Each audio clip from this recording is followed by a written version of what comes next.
Hello everyone. So now we are going to learn the RCM list.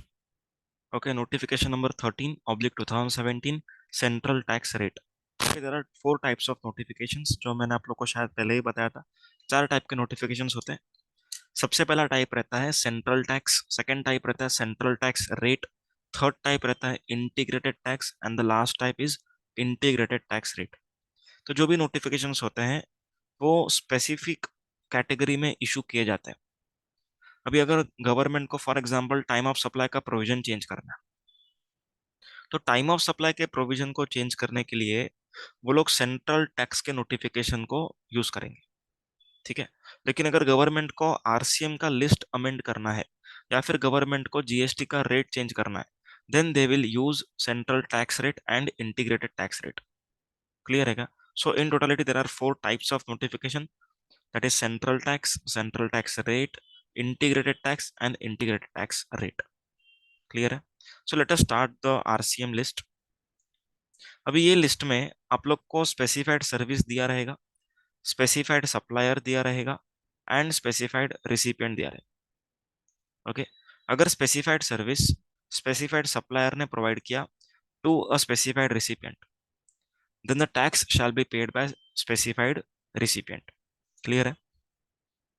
अब specified recipient को जो tax पे करना है उसके लिए उसको कंपलसरी रजिस्ट्रेशन लेना पड़ेगा अगर वो अनरजिस्टर्ड रहा तो. समझ में आ रहा है?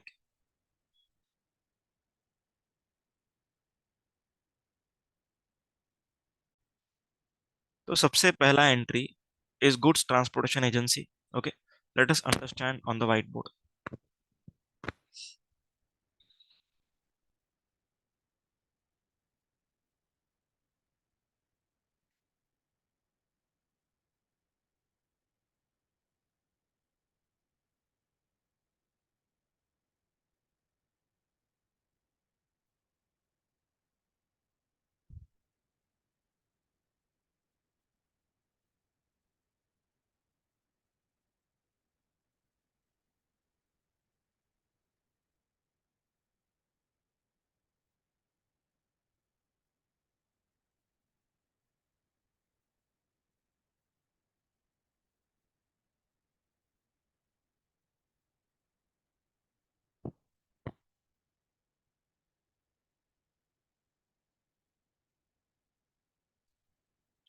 अब हम लोग आरसीएम का लिस्ट स्टार्ट कर रहे हैं. आरसीएम के लिस्ट में सबसे पहला एंट्री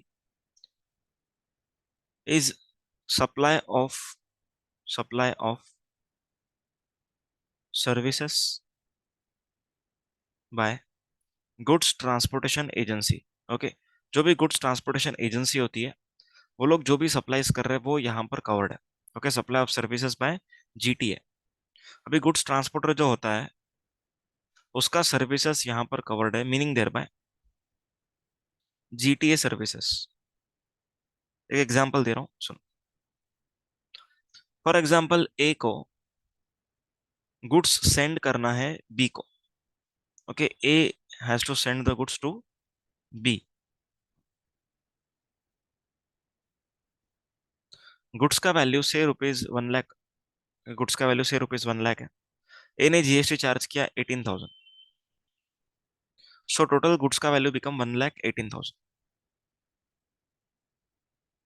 अब यहाँ पर ये गुड्स को भेजने के लिए ए इज हायरिंग अ ट्रांसपोर्टर. ठीक है. ए ने क्या किया, एक ट्रांसपोर्टर जिसका नाम है टी उसको हायर किया. बोला कि टी आप एक काम करो, ये गुड्स मैं आपको दे रहा हूँ, आप क्या करना, आप बी के लोकेशन पर गुड्स को भेज देना. Okay. You are liable to send this goods to B. Clear है पॉइंट? अब यहाँ पर जो टी जीएसटी चार्ज करेगा, ओके, टी जो भी यहाँ पर सप्लाईज कर रहा है, फॉर एग्जाम्पल 5,000 रुपीज का टी सप्लाईज करने वाला है, मतलब कि ट्रांसपोर्टेशन चार्जेस इज रुपीज 5,000. अब ये 5,000 के ऊपर जीएसटी का क्या चार्ज रहेगा वो हम लोग यहाँ पर सीख रहे हैं. ओके. तो गवर्नमेंट ने क्या किया हुआ है, जो भी जीटी है, that is goods transportation agency, उन लोग को दो ऑप्शन दिया हुआ. ठीक है. उन लोग को दो ऑप्शन दिया हुआ. सबसे पहला option is forward charge mechanism. Second option is reverse charge mechanism. Okay. Government ने जीटीए को दो ऑप्शन दिया है. सबसे पहला ऑप्शन इज फॉरवर्ड चार्ज. मतलब अगर टी चाहे तो रजिस्ट्रेशन लेकर के वो फॉरवर्ड चार्ज का ऑप्शन ऑप्ट करे। फॉरवर्ड चार्ज का ऑप्शन जैसे ही वो ऑप्ट करेगा, उसको जीएसटी चार्ज करना पड़ेगा अपने रिसिपिएंट को। Okay, T will be charging GST to its recipient if he has opted for forward charge option. Okay, अब यहाँ पर गवर्नमेंट ने फॉरवर्ड चार्ज के अंदर और दो ऑप्शन दिए। गवर्नमेंट ने जीटीए को फॉरवर्ड चार्ज के अंदर और दो ऑप्शन दिए। ओके, कौन से दो ऑप्शन है सुनो। सबसे पहला option 5% without ITC. Second option 12% with full ITC. With full ITC. तो कभी इन दोनों ऑप्शंस को हम लोग डिटेल में एनालाइज करते हैं। अभी अज्यूम करते हैं कि ए ने ट्रांसपोर्ट का सर्विस लिया, ठीक है, टी से ए ने ट्रांसपोर्ट का सर्विस लिया। So who is the recipient? Recipient is A. Okay, recipient of transportation service. समझ में आ रहा है point? A is the recipient of transportation service and T is the supplier of transportation service. लेकिन A is the supplier of goods and B is the recipient of goods. आ रहा है क्या पॉइंट समझ में? मतलब ए एक ही टाइम पर सप्लायर भी है, रिसिपिएंट भी। सप्लायर वो गुड्स का है, लेकिन रिसिपिएंट वो ट्रांसपोर्ट सर्विस का है। तो अगर जीटीए ने एफसीएम का ऑप्शन लिया हुआ है एंड एफसीएम में ये वाला ऑप्शन लिया, तो ऐसे केस में जो ये जीटी है, टी टी कितना चार्ज करेगा? ओके, टी ए को कितना चार्ज करेगा? टी ए को 5,000 रुपीज प्लस 250, इस तरीके से वो चार्ज करेगा। आया है समझ में? लेकिन यहाँ पर ये लोग लिखते हैं कि विदाउट आईटीसी। विदाउट आईटीसी का मतलब क्या है? विदाउट आईटीसी मतलब क्या, ए को ये 250 का आईटीसी नहीं मिलेगा, ये इसका मीनिंग है? या फिर टी को अपने खरीदी का आईटीसी नहीं मिलेगा, ये इसका मीनिंग है? पॉइंट समझ में आया क्या? इस एग्जाम्पल को और डिटेल करते हैं। अज्यूम करते हैं कि टी ने अपना बिजनेस स्टार्ट किया। टी ने कुछ ट्रक्स को रेंट पे वगैरह लिया हुआ है। ओके, रेंटिंग ऑफ ट्रक मतलब कि टी ने किसी और से ट्रक भाड़े पर लिया हुआ है। ओके, वो भाड़ा उसको पे करना पड़ता है 1 lakh rupees per month and GST 18,000 का टी पे कर रहा है। इसको थोड़ा सा और प्रॉपरली लिखता हूँ।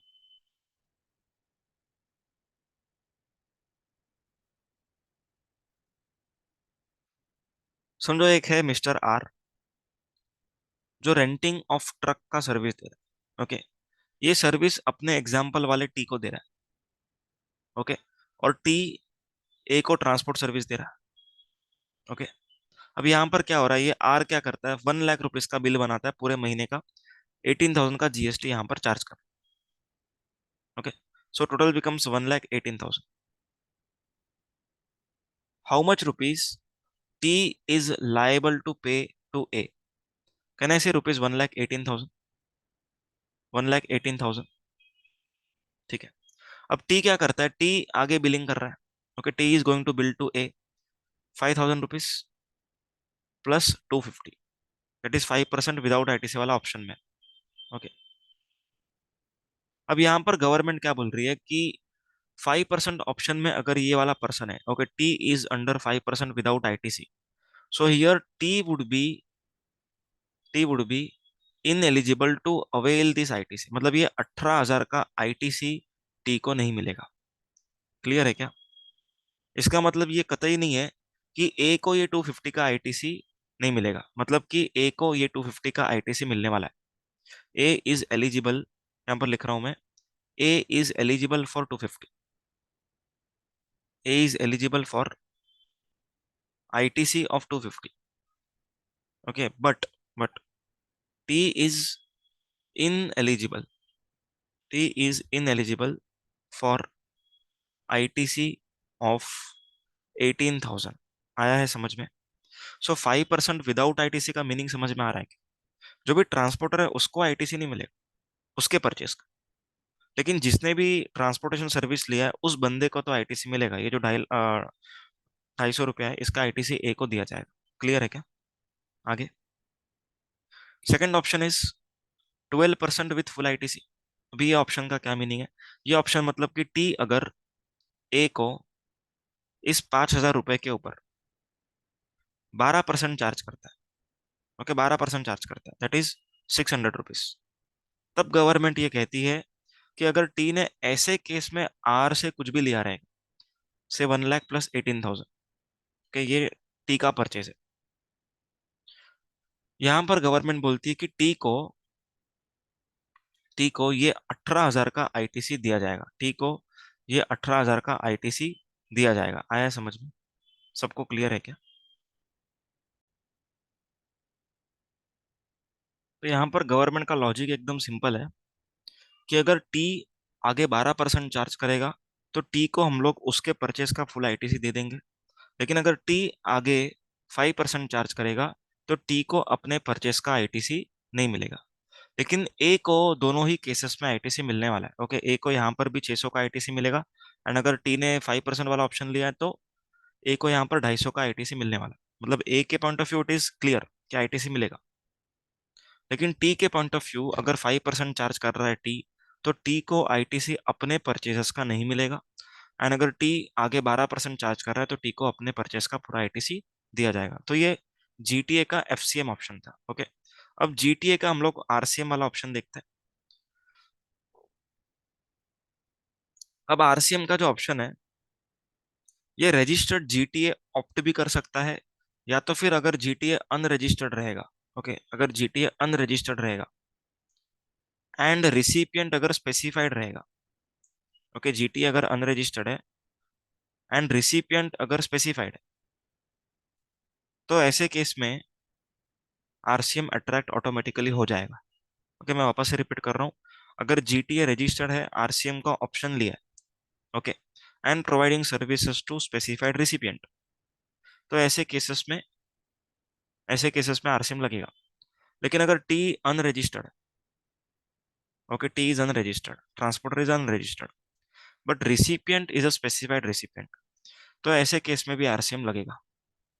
आई hope you are getting the point. समझ में आया? ठीक है, अब सुनो।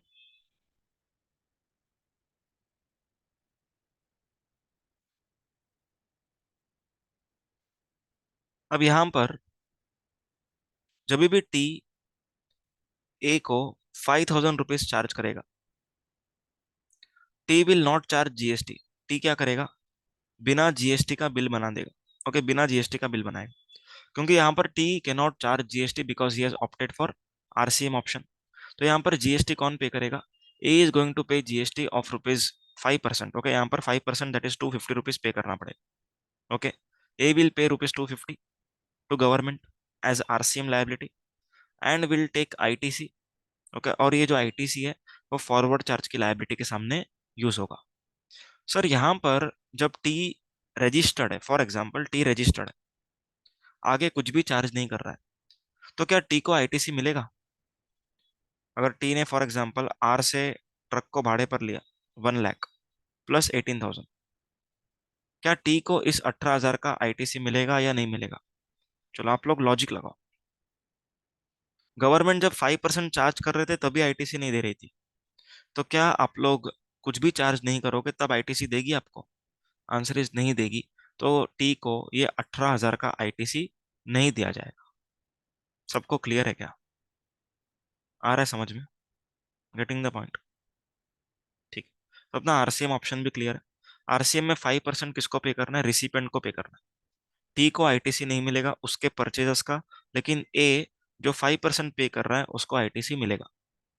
अब यहाँ पर हम लोग डिस्कशन करेंगे कि who is the specified recipient. RCM के लिए स्पेसिफाइड रिसिपेंट किसको कहा जाएगा, किसको माना जाएगा, वो हम लोग यहाँ पर देखेंगे। सबसे पहला, factory registered under factories act. Okay, अगर मेरा फैक्ट्री है, फैक्ट्रीज एक्ट में रजिस्टर्ड है, जीएसटी में मैं अनरजिस्टर्ड हूँ। Okay, I am unregistered factory but I am registered under factories act, तो क्या यहाँ पर आरसीएम अट्रैक्ट होगा? आंसर इज यस, होगा। एंड फैक्ट्री भले ही अनरजिस्टर्ड है, उसको क्या करना पड़ेगा? जीएसटी में कंपलसरी रजिस्ट्रेशन लेना पड़ेगा। ठीक है, कंपलसरी रजिस्ट्रेशन लेना पड़ेगा एंड उसको आरसीएम में जीएसटी लायबिलिटी डिस्चार्ज करना पड़ेगा। Okay, second, society registered under societies registration act और अंडर एनी अदर लॉ। तो कोई भी सोसाइटी रहेगा जो भी स्पेसिफाइड एक्ट्स में रजिस्टर्ड है वो सोसाइटी को भी आरसीएम में भरना पड़ेगा। फिर कोई भी कोऑपरेटिव सोसाइटी जैसे कोऑपरेटिव हाउसिंग सोसाइटी वगैरह हो गया। D is very important, any person registered under GST, मतलब कोई भी रजिस्टर्ड पर्सन अगर आरसीएम वाले जीटीए से सर्विस लेता है या फिर अनरजिस्टर्ड जीटीए से सर्विस लेता है, तो जो recipient that is recipient registered under GST, उस रिसिपिएंट को आरसीएम में जीएसटी भरना पड़ेगा। क्लियर है पॉइंट? आगे, body corporate that is company, private limited हो गया या तो लिमिटेड कंपनीज हो गया दैट इज पब्लिक लिमिटेड, तो इन लोगों को जीएसटी आरसीएम में भरना पड़ेगा अगर उन लोगों ने गुड्स ट्रांसपोर्ट एजेंसी से सर्विसेज लिया है तो। क्या बॉडी कॉर्पोरेट अगर अनरजिस्टर्ड है जीएसटी में तो क्या उसको भरना पड़ेगा? आंसर इज यस, भरना पड़ेगा, क्योंकि बॉडी कॉर्पोरेट स्पेसिफाइड किया है। ऐसा नहीं बोला कि रजिस्टर्ड बॉडी कॉर्पोरेट, क्या बोला है? बॉडी कॉर्पोरेट को जीएसटी भरना। क्लियर? बॉडी कॉर्पोरेट को क्या करना है? जीएसटी पे करना। आया समझ में? तो यहाँ पर बॉडी कॉर्पोरेट का चाहे टर्नओवर 20 लाख से कम ही क्यों ना हो, पर बॉडी कॉर्पोरेट ने अगर जीटीए से सर्विस लिया, उसको आरसीएम भरने के लिए कंपलसरी रजिस्ट्रेशन लेना ही पड़ेगा। Next, partnership form including LLP. Okay, LLP is not regarded as company. LLP is regarded as partnership firm in GST. Okay, so partnership firm ने अगर जीटीए से सर्विस लिया तो पार्टनरशिप फर्म को जीएसटी भरना पड़ेगा। ओके, किससे सर्विस लिया? तो आरसीएम वाले जीटीए से या तो अनरजिस्टर्ड जीटीए से। सबको समझ में आ रहा है? मतलब अगर पार्टनरशिप फर्म जीएसटी में रजिस्टर्ड नहीं भी है तो भी फर्क नहीं पड़ता, कंपलसरी रजिस्ट्रेशन लेना ही पड़ेगा। डन। आगे, casual taxable person. Casual taxable person कौन होता है? ऐसा पर्सन जिसका फॉर एग्जांपल महाराष्ट्र में रजिस्ट्रेशन है बट उसको एग्जीबिशन दिल्ली में लगाना है। ओके, एग्जीबिशन दिल्ली में लगाना है, तो वो एग्जीबिशन दिल्ली में लगाने के लिए दिल्ली में सीटीपी का रजिस्ट्रेशन ऑप्ट करता है। ओके, तो यहाँ पर सीटीपी का रजिस्ट्रेशन जो भी पर्सन ले रहा है, अगर उसने जीटीए का सर्विस लिया तो उसको जीएसटी आरसीएम में भरना पड़ेगा। Getting the point? समझ में आ गया? अब यहाँ पर एक हम लोग को क्वेश्चन पूछ रहा हूँ, अगर कोई प्रोपराइटर है, ओके, जीएसटी में अनरजिस्टर्ड है एंड फैक्ट्री नहीं है, okay, he is not a factory, is not owning a factory, उसने आरसीएम वाले जीटीए से सर्विस लिया या फिर अनरजिस्टर्ड जीटीए से सर्विस ली, बोलो टैक्सेबिलिटी बताओ, टैक्सेबिलिटी बताओ। यहां पर टैक्स नहीं लगेगा। क्यों नहीं लगेगा? क्योंकि unregistered proprietor who is not factory is not covered under specified recipient. तो यहाँ पर फैक्ट्रीज को सॉरी, यहाँ पर अगर जीटीए है, उसने अनरजिस्टर्ड प्रोपराइटर को सर्विस दिया, this services would not be taxable, it would B exempt by virtue of notification number 32/2017 central tax rate. Okay, मतलब अनरजिस्टर्ड जीटीए ने या फिर आरसीएम वाले जीटीए ने अनस्पेसिफाइड रिसिपिएंट को सर्विस दिया। किसको दिया? अनस्पेसिफाइड रिसिपिएंट को। तो इस केस में कोई जीएसटी नहीं आएगा। क्लियर है क्या? यहाँ पर अपन कुछ एग्जांपल्स करते हैं, सारे एग्जांपल्स आप लोग लिखते जाना अपने हिसाब से।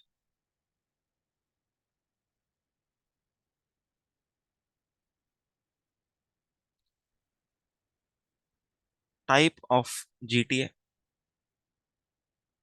Recipient and taxability. ओके, यहाँ पर मैं तीन चीजें लिखूंगा।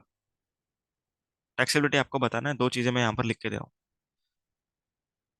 12% एफसीएम वाला GTA, okay, recipient is body corporate, बोलो टैक्सेबिलिटी एफसीएम में आएगा या आरसीएम में आएगा? आंसर इज एफसीएम में आएगा, क्योंकि जीटीए ने फॉरवर्ड चार्ज का ऑप्शन ऑप्ट किया। Okay, 5% FCM, 5% FCM, okay, recipient is factory registered under factories act. Answer is FCM option आएगा, सॉरी एफसीएम का टैक्स लायबिलिटी आएगा, क्योंकि जीटीए ने एफसीएम का ऑप्शन लिया। समझ में आ रहा है? 5% आरसीएम, ओके, ये वाला ऑप्शन लिया। रिसिपिएंट फैक्ट्री है जो फैक्ट्री एक्ट में रजिस्टर्ड है। यहाँ पर टैक्सेबिलिटी आएगा आरसीएम में, क्योंकि ये वाला जो सप्लायर है 5% आरसीएम वाला, this is a specified supplier. Okay, and factory is a specified recipient, so here taxability would arise under RCM. आगे 5% का आरसीएम वाला जीटीए है। ओके, लेकिन recipient is proprietor who is unregistered, who is unregistered.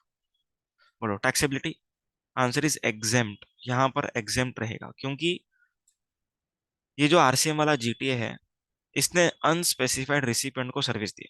Okay, so in this case it would be exempt. Clear है? और एक example last, 5% RCM proprietor, but proprietor is registered under GST. यहाँ पर taxability आएगा under RCM, क्योंकि यहाँ पर recipient is a specified recipient. कौन है specified recipient? Any person registered under GST is the specified recipient. Okay, तो जो फोर्थ पॉइंट था, शायद से फोर्थ ही था। हाँ, तो फोर्थ पॉइंट में यहाँ पर कवर हो जाएगा। क्लियर सबको? डन, समझ में आ गया? अब यहाँ पर कुछ नोट्स लिखे हुए हैं, वो नोट्स यहाँ पर पढ़ेंगे। सबसे पहला, this entry is not applicable to the recipient who is deducting tax under section 51 and not making any taxable supplies। अभी सेक्शन नंबर 51 हम लोग पेमेंट ऑफ टैक्स के चैप्टर में पढ़ेंगे। उस चैप्टर में लिखा गया है कि कुछ कुछ स्पेसिफाइड लोगों को टैक्स डिडक्ट करना पड़ेगा while paying to their suppliers। Okay, tax deduction करना पड़ेगा while paying to their suppliers। तो जो पर्सन सिर्फ टैक्स डिडक्ट करने के लिए रजिस्ट्रेशन ले रहा है, ओके, एंड उसने जीटीए का सर्विस लिया, तो यहाँ पर कोई जीएसटी नहीं आएगा। ठीक है? नेक्स्ट, जीटीए कौन होता है? जीटीए वो होता है जो कंसाइनमेंट नोट इशू करता है। अब कंसाइनमेंट नोट क्या होता है? कंसाइनमेंट नोट मतलब एक ऐसा डॉक्यूमेंट जिसमें कुछ स्पेसिफाइड पर्टिकुलर्स होते हैं, जैसे name of the consignor, name of the consignee, person liable to pay GST under RCM. Okay, ये भी होता है। उसके बाद distance, details of goods transported. तो ये सारी चीजें कंसाइनमेंट नोट में होती है। तो जो भी पर्सन कंसाइनमेंट नोट बनाता है उसी को हम लोग जीटीए मानेंगे। क्लियर है क्या? अब यहाँ पर हम लोग डिस्कशन करेंगे कि रिसिपिएंट का मतलब क्या है। Who is the recipient for this entry? Recipient मतलब ऐसा पर्सन जो फ्रेट पे करने को लायबल है, the person who is liable to pay freight. Okay, जो अपना एग्जाम्पल था यहाँ पर जो हमने लिया था, उस एग्जाम्पल में ए was liable to pay freight to T. Okay, तो यहाँ पर हमने ए के पॉइंट ऑफ व्यू आरसीएम का एंट्रीज वगैरह एनालाइज किया कि ए फैक्ट्री है, ए बॉडी कॉर्पोरेट है, ए पार्टनरशिप है, ए रजिस्टर्ड है। तो ये हम लोगों ने ए के पॉइंट ऑफ व्यू देखा। लेकिन अगर फ्रेट का पे करने का जिम्मेदारी बी का रहा होता, ओके, फ्रेट का पे करने का जिम्मेदारी बी का रहा होता, ये जो 5,000 रुपया है, एग्जाम्पल अनलोडिंग के टाइम पर बी को देना पड़ता, तो यहाँ पर ये जो ट्रांसपोर्टेशन सर्विस है इसका रिसिपिएंट बी माना जाता। क्लियर है क्या? सो इन सिंपल वर्ड्स, जो भी पर्सन फ्रेट का खर्चा कर रहा है उस पर्सन को रिसिपिएंट माना जाएगा। क्लियर है? So here we complete with the first entry, that is goods transportation agency. हर एंट्री का अपना ही अलग सप्लायर है, हर एंट्री का अपना ही अलग रिसिपिएंट है। क्लियर है? पॉइंट सबको समझ में आ गया? Now we are going to see the second entry. Okay, अब हम लोग सेकेंड एंट्री स्टडी करेंगे, लेकिन उसके पहले हम लोग कुछ एक इंपॉर्टेंट कंसेप्ट की ओर बढ़ेंगे। वो कंसेप्ट समझने के बाद आप लोगों को सेकेंड एंट्री और भी अच्छे तरीके से समझ में आएगी। अभी हम लोग यहाँ पर देखने वाले ओवरव्यू ऑफ जीएसटी। ठीक है, जीएसटी का जो एप्लीकेबिलिटी है वो किस तरीके से चलता है वो हम लोग यहाँ पर देखेंगे। ओवरव्यू ऑफ जीएसटी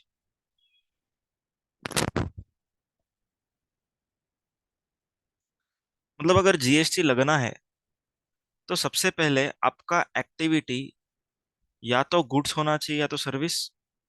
सिंपल है, मतलब गुड्स या फिर सर्विस, इन दोनों में से कुछ तो एक होना ही चाहिए। अगर आप मनी सिक्योरिटी का बिजनेस कर रहे हो, ओके, लोन बिन देने का बिजनेस कर रहे हो, तो उसके ऊपर तो जीएसटी आएगा ही नहीं।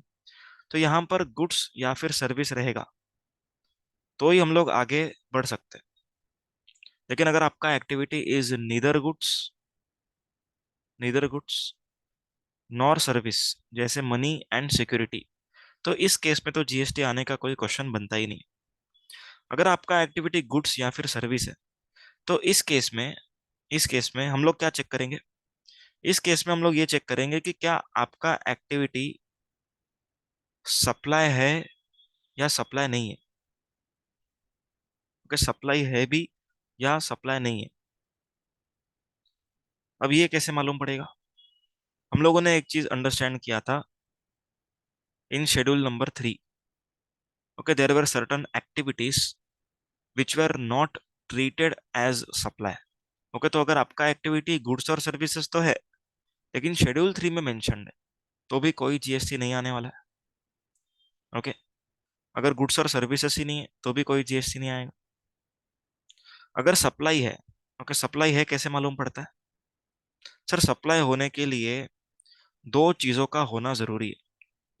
कौन सी दो चीजें हैं? कमॉन, कंसिडरेशन होना चाहिए एंड बिजनेस पर्पस होना चाहिए।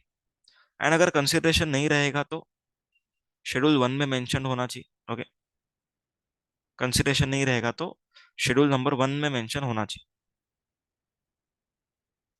सबको समझ में आया क्या? अगर सप्लाई है तो क्या जीएसटी भर दें? Answer is no. अगर सप्लाई है तो हम लोग आगे चेक करेंगे कि क्या ये टैक्सेबल सप्लाई है या फिर ये एग्जेम्प्ट सप्लाई है। ओके, अगर एग्जेम्प्ट सप्लाई निकला तो भी हमको कोई जीएसटी पे नहीं करना है। ओके, लेकिन अगर टैक्सेबल सप्लाई तो यहां पर हम लोग चेक करेंगे कि ये सप्लाई आरसीएम में टैक्सेबल है या नहीं। अगर आरसीएम में टैक्सेबल है, ओके, तो without any doubt specified recipient को, okay, without any doubt specified recipient को जीएसटी पेएबल हो जाएगा। ओके, लेकिन अगर आपका सर्विस या फिर गुड्स आरसीएम में टैक्सेबल नहीं है, ओके, आरसीएम में टैक्सेबल नहीं है, तो हम लोग क्या चेक करेंगे? क्या वो सर्विसेज या फिर वो गुड्स टैक्सेबल पर्सन ने किया है कि नहीं किया। ओके, टैक्सेबल पर्सन ने किया है कि नहीं किया। अगर टैक्सेबल पर्सन ने किया है then GST would be applicable. सबको समझ में आया क्या? देखो, यहाँ पर मैंने लास्ट में थोड़ा सा एक ट्विस्ट बनाया, थोड़ा सा ट्विस्ट आया। अब यहाँ पर मैं वापस से आपको रिवाइज करवाता हूँ ये वाला चार्ट। अगर आपका ट्रांजैक्शन गुड्स और सर्विस नहीं है तो कोई जीएसटी नहीं आएगा। लेकिन अगर गुड्स और सर्विसेज है तो हम लोग क्या चेक करेंगे कि जो एक्टिविटी हो रही है वो सप्लाई है भी या नहीं। अगर सप्लाई नहीं है, कैसे मालूम पड़ेगा सप्लाई नहीं है? शेड्यूल 3 में हम लोग जाएंगे। ओके, शेड्यूल 3 में चेक किया जाएगा कि कौन सा एक्टिविटीज है, जैसे employment service, MP, MLA, court, tribunal. याद आ रहा है? तो ये सब सर्विसेज सप्लाई नहीं है। ओके, या फिर गुड्स भी हो सकता है इसके अंदर जो सप्लाई नहीं माना जाएगा, तो उसके ऊपर जीएसटी नहीं आने वाला। लेकिन अगर शेड्यूल 3 में मेंशन नहीं है तो सप्लाई माना जा सकता है। ओके, जैसे कंसिडरेशन होना चाहिए एंड बिजनेस पर्पस होना चाहिए। अगर आपका एक्टिविटी सप्लाई है तो फिर क्या चेक किया जाएगा? क्या वो ट्रांजैक्शन एग्जेम्प्ट है या फिर टैक्सेबल है। अगर एग्जेम्प्ट है तो कोई जीएसटी नहीं आना है। अगर सप्लाई आपका टैक्सेबल है तो हम लोग क्या चेक करेंगे?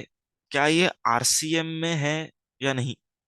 देखो, ऐसा चेक नहीं करना है कि आरसीएम में है कि एफसीएम में, ऐसा चेक नहीं करना है। आपको कैसे चेक करना है? आपको चेक करना है कि क्या वो ट्रांजेक्शन आरसीएम में है या नहीं। सबसे पहले आरसीएम वाला चेक करना। आरसीएम या एफसीएम चेक नहीं करना है, आरसीएम है कि नहीं वो चेक करना है। ओके, तो अगर आरसीएम में एप्लीकेबल है तो स्पेसिफाइड रिसिपिएंट को भरना पड़ेगा, क्लोज्ड। अगर आरसीएम के एंट्री में मिसिंग है, ओके, आरसीएम के एंट्री में मिसिंग है, तो उस केस में हम लोग क्या चेक करेंगे? जो सप्लाई कर रहा है क्या वो टैक्सेबल पर्सन है कि नहीं। अगर टैक्सेबल पर्सन है मतलब कि रजिस्टर्ड और लायबल फॉर रजिस्ट्रेशन, तो इस केस में जीएसटी पे कौन करेगा? एफसीएम के अंडर कौन पे करेगा? सप्लायर पे करेगा। आया समझ में? तो FCM is a conclusion when RCM is not applicable. Okay, when RCM is not applicable and supplier is a taxable person. तो एफसीएम कब लगता है? जब सप्लाई टैक्सेबल हो, आरसीएम में कवर ना हो एंड सप्लाई किया जा रहा है बाय टैक्सेबल पर्सन। सबको समझ में आया? तो ये वाला चार्ट हमने अभी क्यों पढ़ा? सर ये चार्ट हमने अभी इसलिए पढ़ा क्योंकि हम लोग को यहाँ पर ये समझना था कि अगर ट्रांजैक्शन एग्जेम्प्ट है, कि अगर ट्रांजैक्शन एग्जेम्प्ट है तो उसके ऊपर जीएसटी आएगा ही नहीं। मतलब जब ट्रांजैक्शन एग्जेम्प्ट है तो चार्ज क्रिएट नहीं हो सकता है। Okay, whenever the transaction is exempt, no charge can be created. Okay, whenever transaction is exempt, no charge can be created. अब एग्जेम्प्ट है कि नहीं ये हमको मालूम कहाँ से पड़ेगा? आंसर इज एग्जेम्पशन के चैप्टर से मालूम पड़ेगा। ओके, तो सर लॉजिकली एग्जेम्पशन का चैप्टर पहले पढ़ना चाहिए था, उसके बाद आरसीएम पढ़ना चाहिए था, ऐसा करना चाहिए। या फिर हम लोग जो कर रहे हैं वो सही है?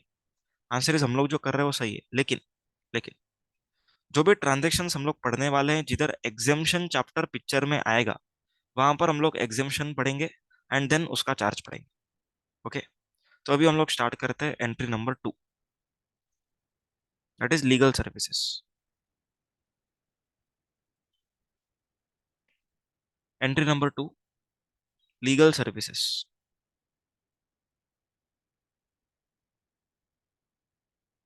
Legal services provided to three entities is exempt. Three entities is exempt. ठीक है, सबसे पहला to any person, to any person other than business entity, to any person other than business entity. मतलब अगर हम लोग ने बिजनेस एंटिटी, फॉर एग्जांपल हम लोग बिजनेस एंटिटी नहीं है, okay, for example we are not a business entity, जैसे हम लोग इंडिविजुअल हैं एंड हम लोग ने फैमिली डिस्प्यूट के लिए सर्विस ली। किसके लिए सर्विस लिया? फैमिली डिस्प्यूट के लिए। तो यहाँ पर जो लॉयर हमको सर्विस दे रहा है उस सर्विस के ऊपर कोई जीएसटी नहीं आएगा, एग्जेम्प्ट रहेगा। ओके, तो लॉयर अगर फैमिली डिस्प्यूट से रिलेटेड सर्विस देता है देन दो सर्विसेज आर एग्जेम्प्ट।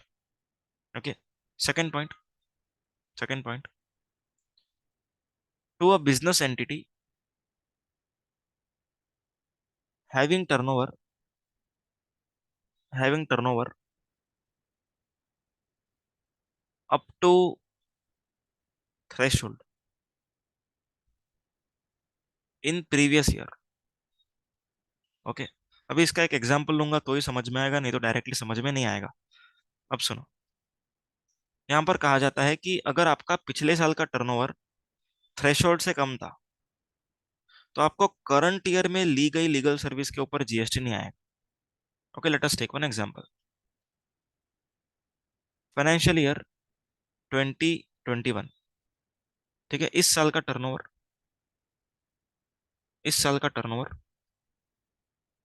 से it is 8 lakh rupees and threshold applicable was say 20 lakh. Okay, अब फाइनेंशियल ईयर 21-22 आया, इस साल में यू आर रजिस्टर्ड। ठीक है, आपका टर्नओवर कुछ भी रहे, फॉर एग्जांपल आपका टर्नओवर से 22 लाख हो चुका है, तो आपने 20 लाख के बाद रजिस्ट्रेशन ले लिया और करंट ईयर में आप लोगों ने लीगल सर्विसेज लिया। करंट ईयर में क्या किया? लीगल सर्विस लिया। क्या आपको जीएसटी भरना पड़ेगा या नहीं भरना पड़ेगा? आंसर इज नहीं भरना पड़ेगा। क्यों नहीं भरना है? क्योंकि आपका पिछले साल का टर्नओवर थ्रेशोल्ड से कम था। आया समझ में? आपका पिछले साल का जो टर्नओवर है वो थ्रेशोल्ड से कम था, इसीलिए करंट ईयर में आप लोग को जीएसटी भरना नहीं पड़ा। समझा? Getting the point? अब एक और एग्जांपल देता हूं। अगर आपका टर्नओवर 8 लाख रुपीज था बट आप पिछले साल रजिस्टर्ड थे, ओके, आपका करंट ईयर में टर्नओवर कुछ भी है 22 लाख से, आप पहले से रजिस्टर्ड। बोलो यहाँ पर लीगल सर्विस लेने पर आरसीएम लगेगा या नहीं लगेगा? आंसर इज यहाँ पर भी नहीं लगेगा, क्योंकि पिछले साल का टर्नओवर आपका थ्रेशोल्ड से कम है। लेकिन लॉ का ये इंटेंशन नहीं है। ठीक है, law does not intent to make this transaction exempt. Law का एनालिसिस क्या होता है कि ये ट्रांजेक्शन के ऊपर जीएसटी आना चाहिए, पर आईसीआई ने क्या बोला है? पिछले साल का टर्नओवर देखो बस, पिछले साल का टर्नओवर थ्रेशोल्ड से कम है, करंट ईयर में एग्जेम्प्ट।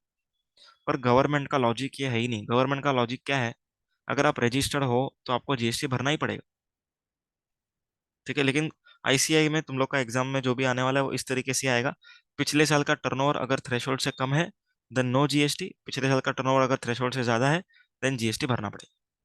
क्लियर है? आगे third, legal services provided to central government, state government, union territory, local authority, government company and government authority, इन तीनों को दिया, ठीक है। That is CGSG, UT, LA and government company, government authority, मतलब इतने लोगों को दिया। दैट इज बेसिकली यहाँ पर सारे के सारे गवर्नमेंट्स कवर्ड हो गई। तो गवर्नमेंट को लीगल सर्विसेज मिला है then it is exempt. So in simple words, अगर लीगल सर्विस इन तीनों को दिया गया, other than business, to a business having turnover up to threshold and to CGSG, UTLA, government company, government authority, then the legal service would be exempt. If the legal services are exempt, then no charge can arise. तो charge arise कब होगा? जब भी legal services business entity को provide किया जाएगा जिसका turnover threshold से ज्यादा था पिछले साल, उन्हीं को आरसीएम में जीएसटी भरना है on the legal services. Clear है point? So here we complete with entry number 2। I hope आपको समझ में आ रहा होगा। ओके, अभी समझ में आया कि हमने पहले ये क्यों पढ़ा, क्योंकि जिधर एग्जेम्पशन है उधर जीएसटी नहीं आने वाला, जिधर टैक्सेबिलिटी है उधर स्पेसिफाइड रिसिपेंट को भरना है, and the specified recipient is business entity having turnover more than threshold, having turnover more than threshold. Clear है पॉइंट? अब डिस्कशन करेंगे एंट्री नंबर 3 का, which is exactly same as entry number 2। Okay, entry number 2 का ये duplicate है। Entry number 3, services provided by arbitral tribunal. Okay, services provided by arbitral tribunal. अभी arbitral tribunal क्या होता है? Arbitral tribunal is a private court. Okay, मतलब कि अगर फॉर एग्जांपल आप हाई कोर्ट, सुप्रीम कोर्ट में जाते हो तो वहां पर आप लोग को बहुत टाइम लगेगा डिस्प्यूट को सॉल्व करने के लिए। ओके, तो ऐसे केस में लोग क्या करते हैं, एक प्राइवेट प्राइवेट कोर्ट में जाकर के अपना डिस्प्यूट को रिजॉल्व कर सकते हैं, ठीक है। तो प्राइवेट कोर्ट में जाना है मतलब आप लोग को आर्बिटर को अपॉइंट करना पड़ेगा, ठीक है, आर्बिटर को अपॉइंट करना पड़ेगा। तो आर्बिटर को अपॉइंट कहाँ से किया जाता है? आर्बिट्रल ट्रिब्यूनल से अपॉइंट होता है। ओके, तो यहाँ पर arbitral tribunal providing services to business entity having turnover more than threshold would be taxable under RCM. Clear है? तो अपना 3 एंट्री हो चुका है। आगे entry number 4, very important, sponsorship services. Very important, sponsorship services.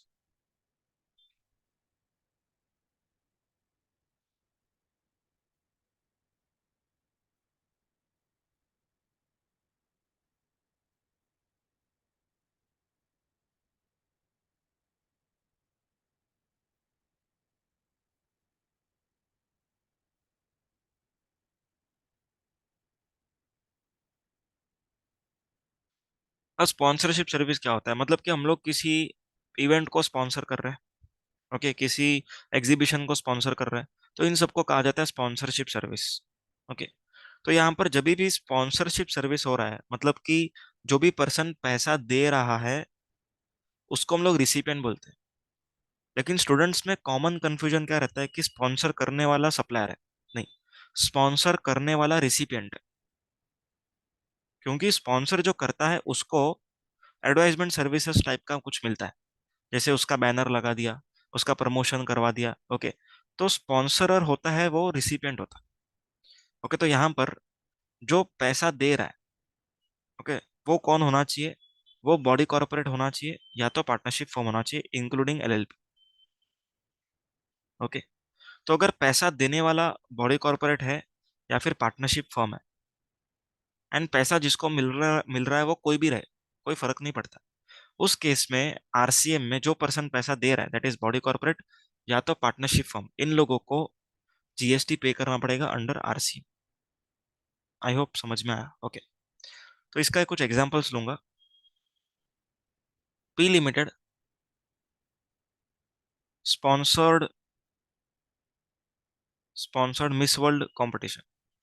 Okay, P Limited sponsored Miss World competition. P Limited is the sponsor. Okay, and Miss World is the sponsoree. तो यहाँ पर जो स्पॉन्सर है उसको जीएसटी आरसीएम में भरना पड़ेगा. Okay, लेकिन अगर क्वेश्चन इस तरीके से हो,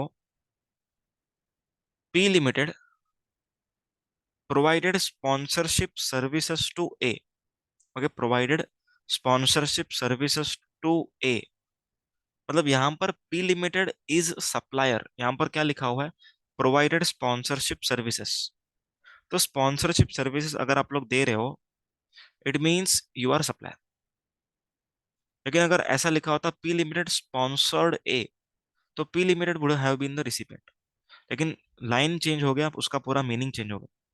P limited provided sponsorship services to A. तो यहाँ पर A is the recipient, but he is not the specified recipient. इसीलिए उसको जीएसटी आरसीएम में पे नहीं करना है. तो कौन पे करेगा? कौन पे करेगा? पी लिमिटेड पे करेगा अंडर फॉरवर्ड चार्ज, अगर वो टैक्सेबल पर्सन है तो. क्लियर है क्या? तो अपना 4 एंट्री हो चुका है. सबको समझ में आ रहा है? Now we are going to do entry number 5. अभी एंट्री नंबर 5 हम लोग यहाँ पर व्हाइट बोर्ड पे करेंगे.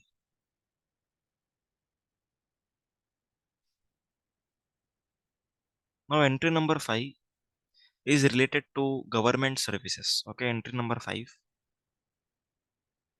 is related to government services. Meaning thereby services provided by government. Okay, government जो भी services हम लोग को दे रही है उस पे आरसीएम लगेगा, एफसीएम लगेगा, या फिर एग्जेम्प्ट होंगी. वो सब चीजें हम लोग अभी एक साथ सीखेंगे. ठीक है? तो गवर्नमेंट सर्विसेज को सबसे पहले हम लोग 3 कैटेगरी में बाइफरकेट करेंगे. Okay, 3 category. Category 1, category 2 and category 3.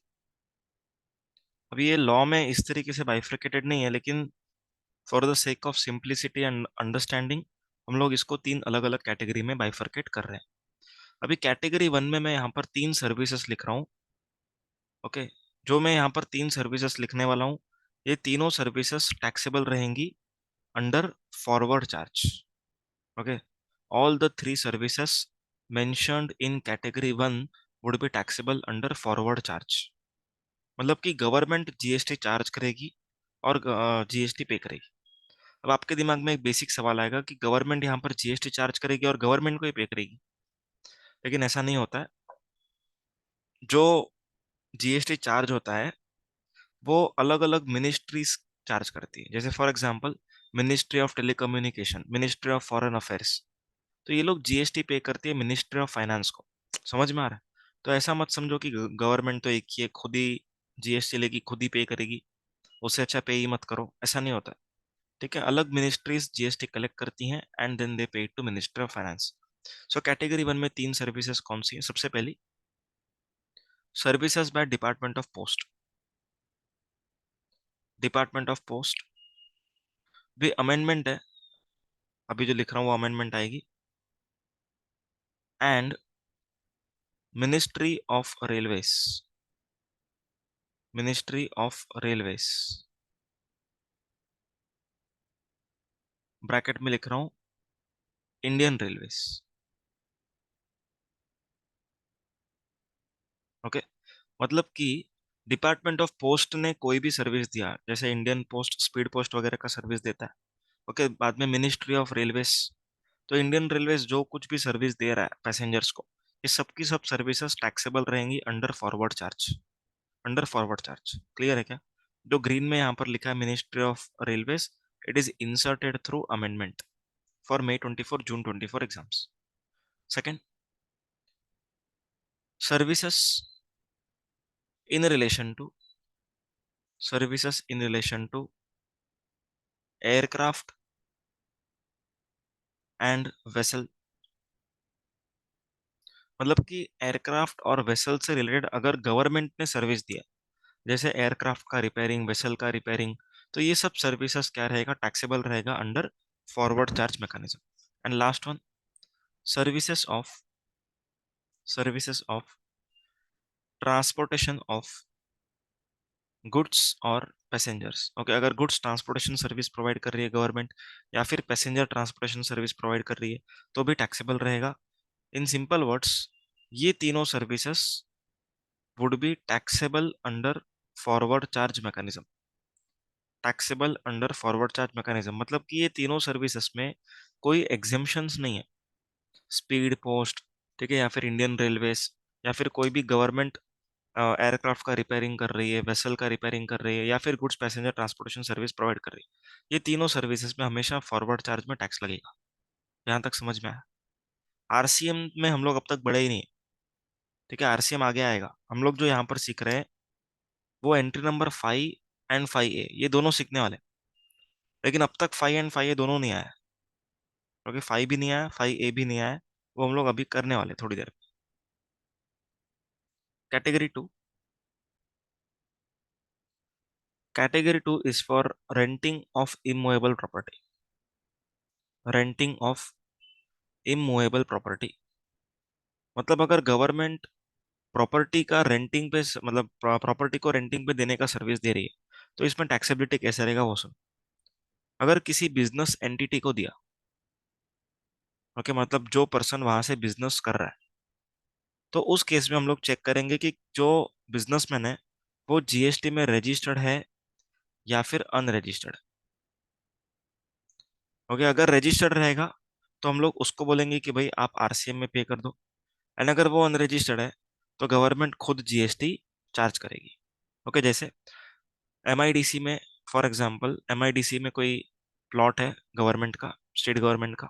State government ने क्या किया, उसको रेंटिंग पे दिया। अभी जिसने भी रेंटिंग पे लिया है, अगर वो रजिस्टर्ड है तो वो खुद आरसीएम में जीएसटी भरेगा on that particular rental charges. And अगर जो अनरजिस्टर्ड बिजनेसमैन रहेगा तो एमआईडीसी खुद जीएसटी चार्ज करके देगी उसको। एंड अगर अदर देन बिजनेस को दिया रहेगा तो exempt, then it would be exempt. Clear है point? Category 3, other services. Other services, यहाँ पर भी सेम बाइफर्केशन है, लेकिन लास्ट में थोड़ा सा ये बाइफर्केशन चेंज हो जाएगा। Other services, business entity, other than business entity. Business entity में दो है। अब पहले दो कौन से थे? Registered, unregistered. यहाँ पर दो कौन से होंगे? Business entity having turnover more than threshold in the previous year, business entity having turnover up to threshold in the previous year. मतलब जो हम लोगों ने लीगल सर्विसेज में पढ़ा था, याद है? Legal services provided to business entity having turnover up to threshold is exempt. तो यहाँ पर भी एग्जेम्प्ट। लेकिन अगर उससे ज्यादा, थ्रेशोल्ड से ज्यादा का टर्नओवर है, then it would be taxable under RCM. तो यहाँ पर भी आरसीएम है। समझ में आया? एंड अदर देन बिजनेस रहेगा तो एग्जेम्प्ट। सभी को क्लियर हुआ है क्या? अब यहाँ पर एंट्री नंबर 5 कौन सी है एंड 5A कौन सी है? एंट्री नंबर 5 है ये वाली, that is services provided by government other than Department of Post, other than services in relation to aircraft vessel, services of transportation of goods or passenger, services by Minister of Railways, and renting of immobile property। मतलब इन चारों services को छोड़ के जो other services है provided by government to business entity having turnover more than threshold would be taxable under RCM. ये entry number कौन सा है? ये है एंट्री नंबर 5। एंड जो रेंटिंग ऑफ इमूवेबल प्रॉपर्टी है, ये जो आरसीएम है, this is entry number 5A। समझ में आया क्या? एंट्री नंबर 5 एंड 5A ये दोनों अपने हो चुके हैं अभी। अभी next entry number 5B।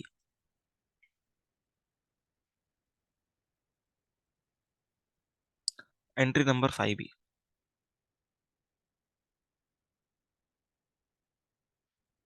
TDR और एफएसआई। अभी टीडीआर का मतलब होता है transfer of development rights, transferable development rights. FSI मतलब floor space index. Okay, for example मेरे पास एक लैंड है, ओके, यहाँ पर बिल्डिंग मैं बना सकता हूँ क्योंकि मेरे पास लैंड है, तो मेरे पास ही डेवलपमेंट राइट्स है। लेकिन जो लैंड ओनर है, ओके, जो लैंड ओनर है, अगर किसी बिल्डर को बिल्डिंग बनाने को देना है, ओके, तो यहाँ पर लैंड ओनर को क्या करना पड़ेगा? लैंड ओनर को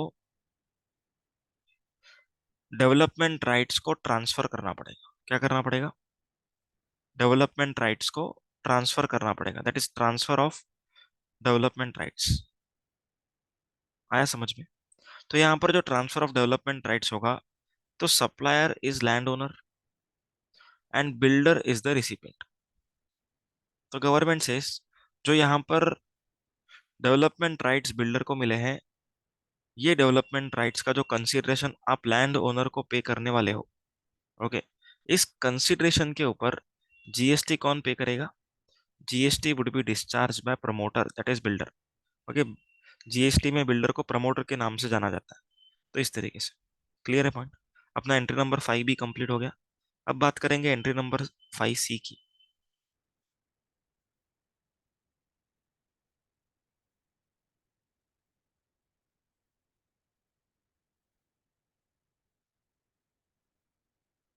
entry number 5C, long term lease. अब लॉन्ग टर्म लीज का मतलब होता है लीज पे देना फॉर द पीरियड 30 ईयर्स और मोर। मतलब 30 ईयर्स और मोर से ज्यादा के पीरियड के लिए अगर आप किसी को लीज पे प्रॉपर्टी दे रहे हो, then you are giving on long term lease. तो you are giving on long term lease. अभी फॉर एग्जाम्पल मेरे पास ये लैंड है, मैंने रीजेंसी को बोला था, रीजेंसी इज अ बिल्डर, मैंने रीजेंसी को बोला कि इस पे पूरा बिल्डिंग आप लोग बना सकते हो, ठीक है, आप बिल्डिंग बना लो। रीजेंसी ने पूरा बिल्डिंग बना लिया। अब मैं उसको बोलूंगा कि नहीं, अभी 4-5 साल हो गया, अभी एक काम करो, ये बिल्डिंग को गिरा दो, मेरे को वापस लैंड चाहिए, मेरा जैसा था वैसे ही चाहिए। क्या रीजेंसी एग्री करेगा इस पॉइंट पर? बोलो, क्या रीजेंसी एग्री करेगा इस पॉइंट पर? आंसर इज नो, नहीं करेगा। क्यों नहीं करेगा? क्योंकि बिल्डिंग बनाने में ही 5 साल लगा है और उसको गिरा दूं अभी 5 साल के बाद। तो इसीलिए यहाँ पर होता है लॉन्ग टर्म लीज का agreement between land owner and builder, that is promoter. अभी ये एग्रीमेंट को बनाने के लिए प्रमोटर लैंड ओनर को कुछ पैसा देता है, जिसको हम लोग बोलते हैं प्रीमियम, ओके, और सलामी। अभी जो प्रीमियम अमाउंट पे होता है at the beginning of this particular lease agreement, उस प्रीमियम अमाउंट के ऊपर जीएसटी कौन पे करेगा? रीजेंसी पे करेगा, दैट इज द प्रमोटर पे करेगा। आया समझ में? लेकिन अगर मान के चलो पूरा कंस्ट्रक्शन हो चुका है, अभी हर महीना लीज रेंटल रीजेंसी पे कर रहा है लैंड ओनर को, तो इस केस में लैंड ओनर को जीएसटी भरना पड़ेगा। Okay, there are two transactions यहाँ पर।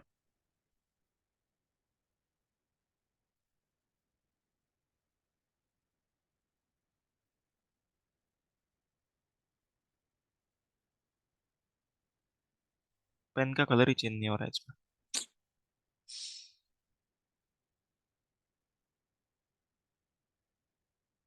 अभी हुआ, ठीक है।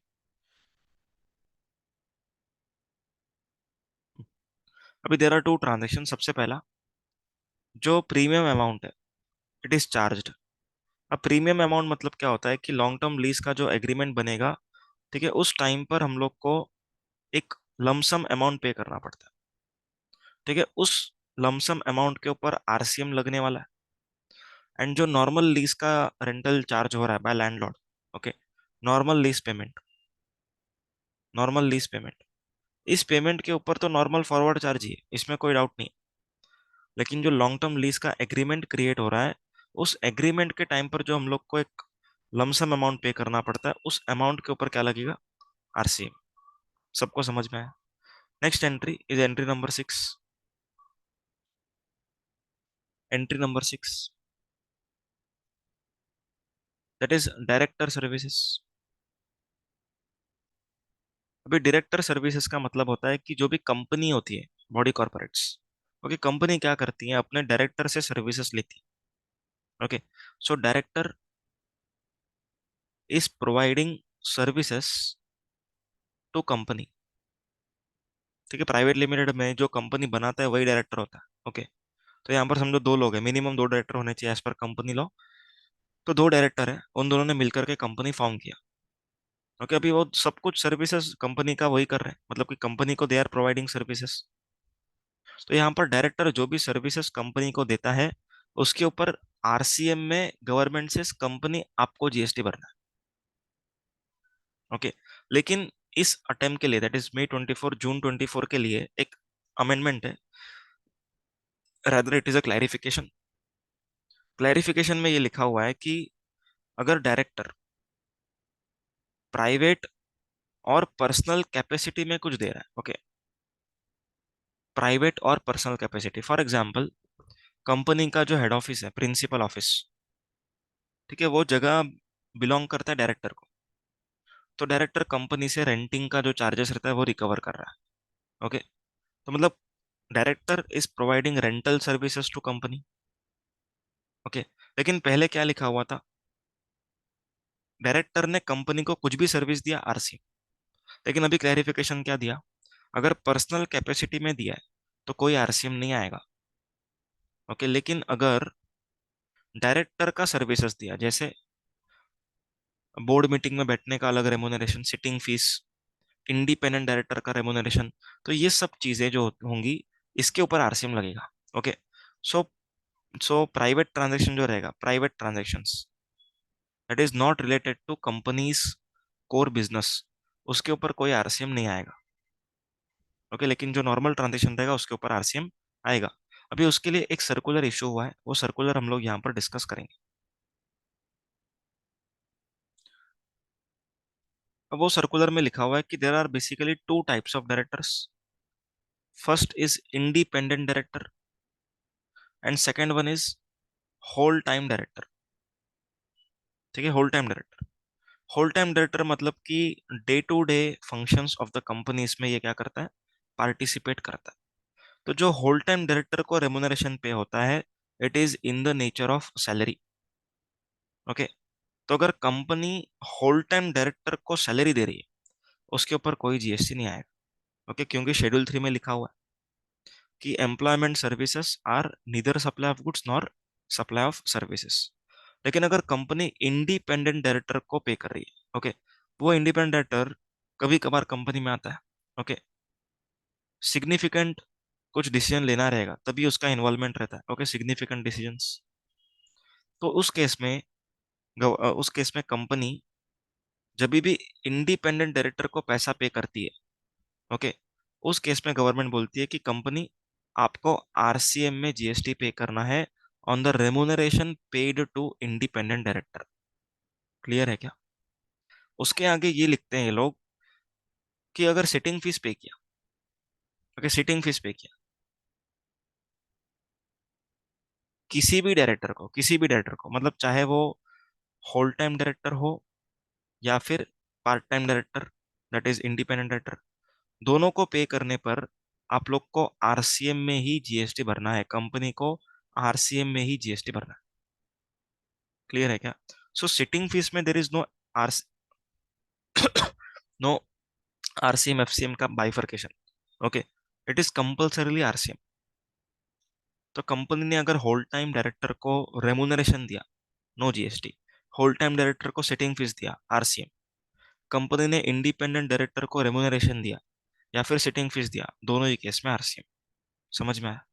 अब ये सर्कुलर में और एक स्पेशल पॉइंट लिखा हुआ है, दैट पॉइंट इज अगर आप होल टाइम डायरेक्टर को कुछ पे कर रहे हो रेमुनरेशन, ओके, जिसका टीडीएस आप लोग 194 जे में काट रहे हो, दैट इज प्रोफेशनल सर्विसेज का टीडीएस होता है फॉर इनकम टैक्स।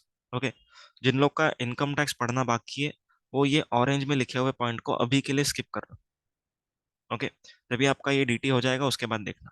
तो होल टाइम डायरेक्टर को अगर कंपनी पे कर रही है एंड टीडीएस डिडक्ट कर रही है under income tax act section number 194 J, that is professional services, इस केस में जीएसटी आरसीएम में कंपनी को पे करना पड़ेगा।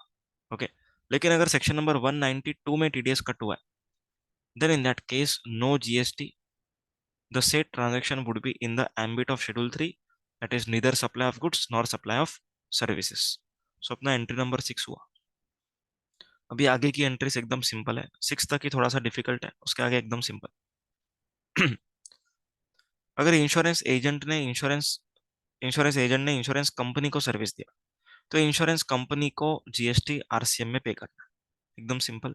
सो जो भी कमीशन इंश्योरेंस एजेंट को मिल रहा है, उस कमीशन के ऊपर जीएसटी कौन पे करेगा? Insurance company. उसके बाद रिकवरी एजेंट, ये तो हम लोगों ने स्टार्टिंग में लिया था एग्जांपल। रिकवरी एजेंट ने अगर बैंक, फाइनेंशियल इंस्टीट्यूशन या फिर एनबीएफसी, इन तीनों में से किसी को भी सर्विस दिया, ओके, तो बैंक, एनबीएफसी या फिर फाइनेंशियल इंस्टीट्यूशन, इन तीनों को क्या करना पड़ेगा? आरसीएम में जीएसटी पे करना पड़ेगा। क्लियर है? बैंक, एनबीएफसी और फाइनेंशियल इंस्टीट्यूशन, इन तीनों में से जो भी रहेगा इन लोग को पे करना पड़ेगा। उसके बाद supply of services by music composer, photographer और the artist to the music company, producer company और द लाइक। मतलब कि for example Vishal Dadlani, okay, ये म्यूजिक कंपोजर है। अभी इन्होंने एग्जांपल टी सीरीज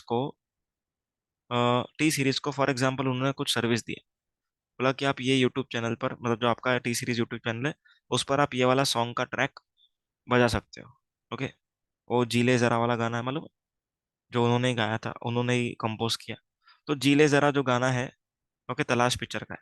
तो वो पिक्चर का गाना विशाल ददलानी ने टी सीरीज को दिया है, बोला कि भाई आप इसको 5 साल के लिए प्ले करना। तो जो म्यूजिक कंपनी म्यूजिक कंपोजर को पैसा दे रही है, that is for example T series paying amount to Vishal Dadlani, यहाँ पर टी सीरीज को जीएसटी आरसीएम में पे करना है। समझ में आया? उसके बाद entry number 9A, that is services provided by author to publisher. For example Taxmann publication, अगर मैंने टैक्समैन को मेरा बुक का राइट दिया है टू पब्लिश, तो Taxmann would be paying me royalty, okay. Taxmann क्या करेगा? टैक्समैन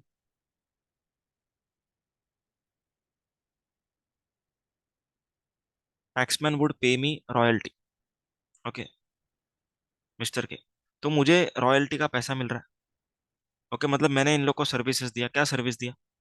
मैंने इन लोग को पब्लिश करने का राइट दिया, ठीक है। तो यहाँ पर रिसिपिएंट कौन है? पब्लिशर है। तो गवर्नमेंट से टैक्समैन को जीएसटी पे करना चाहिए, ओके। अगर फॉर एग्जांपल मैं रॉयल्टी इनकम अर्न कर रहा हूँ, मतलब मुझे पैसा मिल रहा है, so Taxmann is the recipient, I am the supplier. So in this case, normally taxman is liable to pay GST. But government says if author wants to pay GST under forward charge, then he should sign a declaration.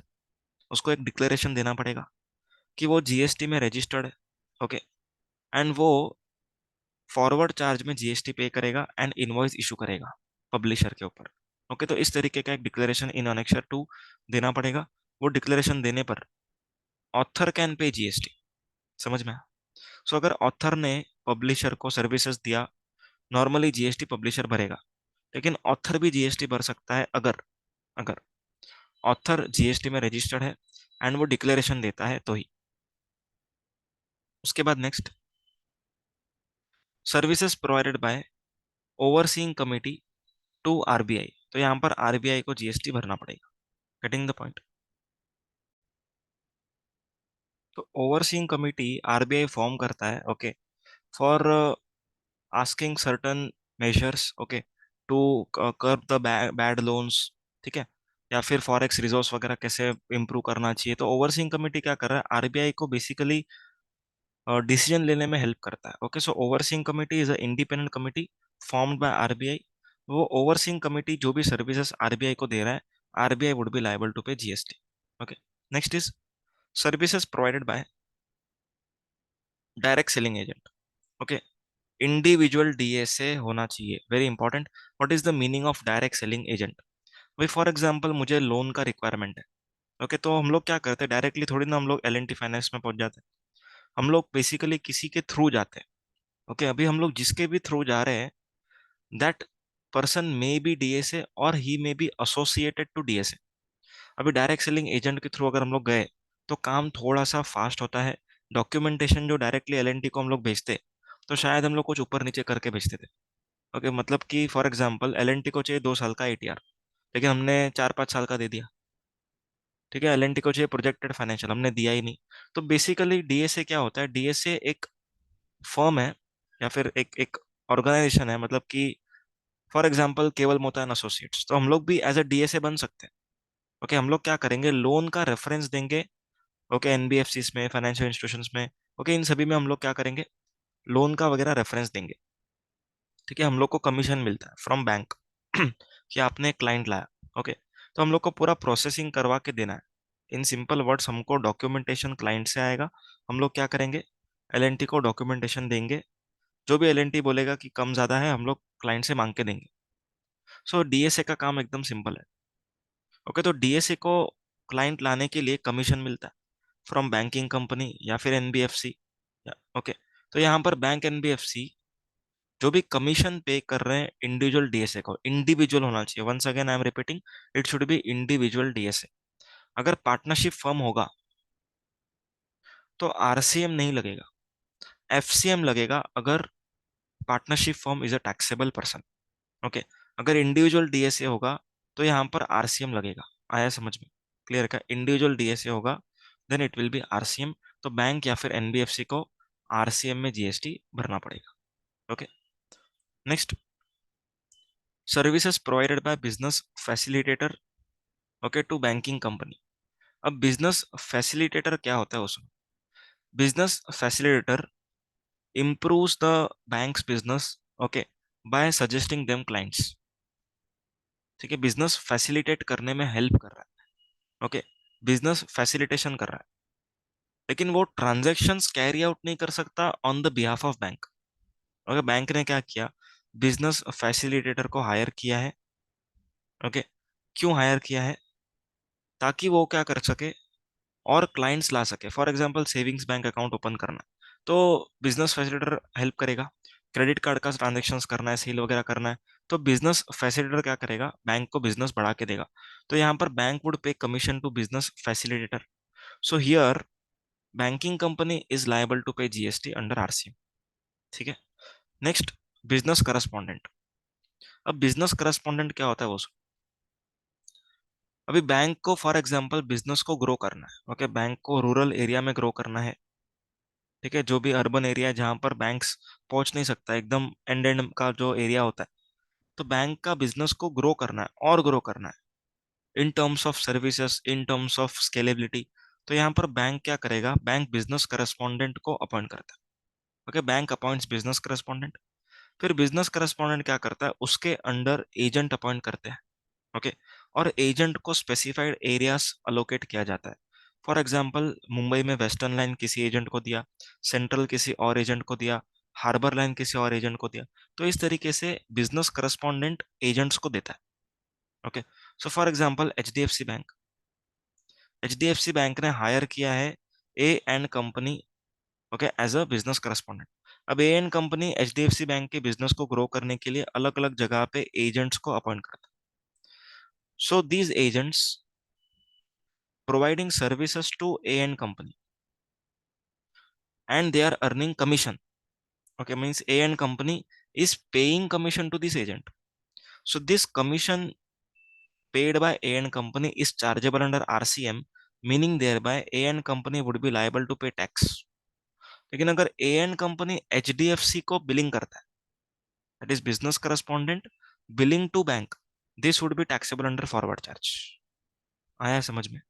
So agent of business correspondent charging to business correspondent would be covered under RCM, but business correspondent charging to bank would be covered under FCM.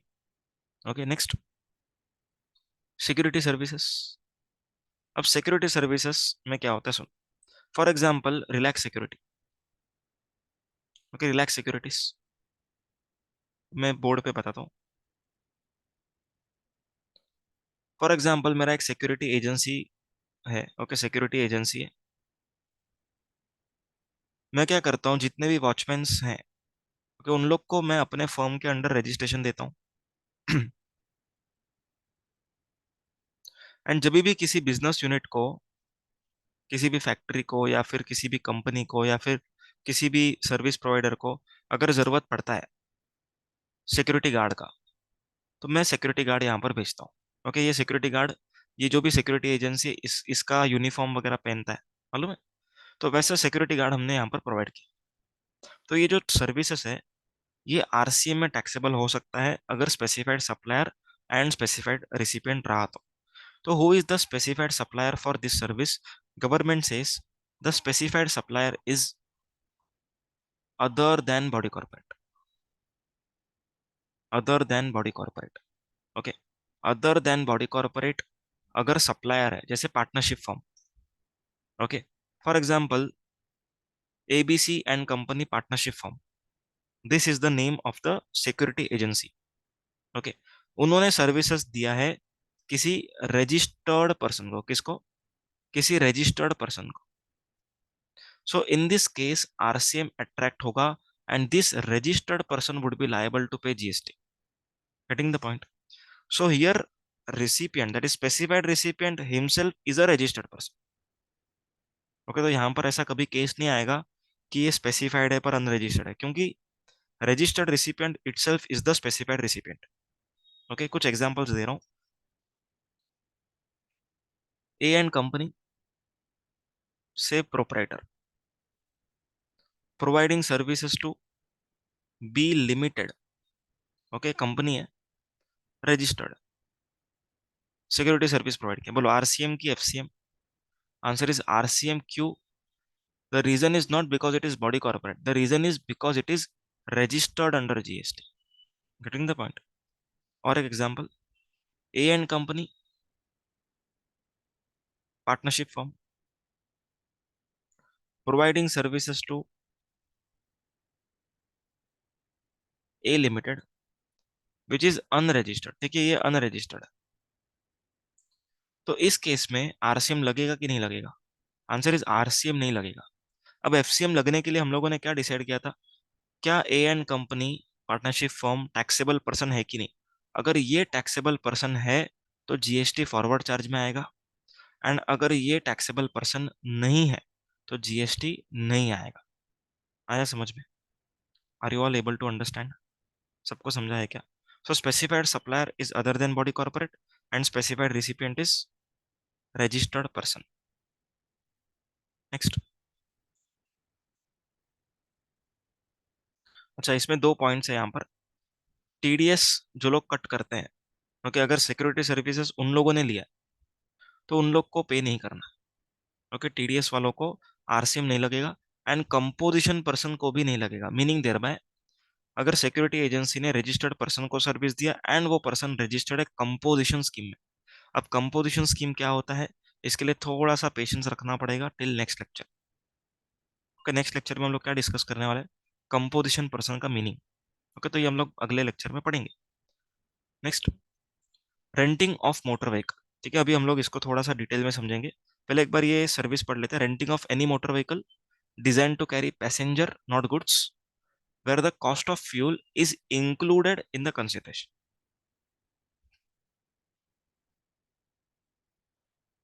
अभी थोड़ा सा मैं इसको detail कर रहा हूँ।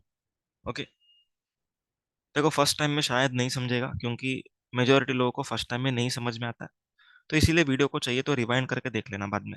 Okay, पर मेरा ट्राई रहेगा कि फर्स्ट टाइम में समझ में आए। Renting of motor vehicle service मतलब कि अगर किसी कंपनी ने या फिर किसी भी फर्म ने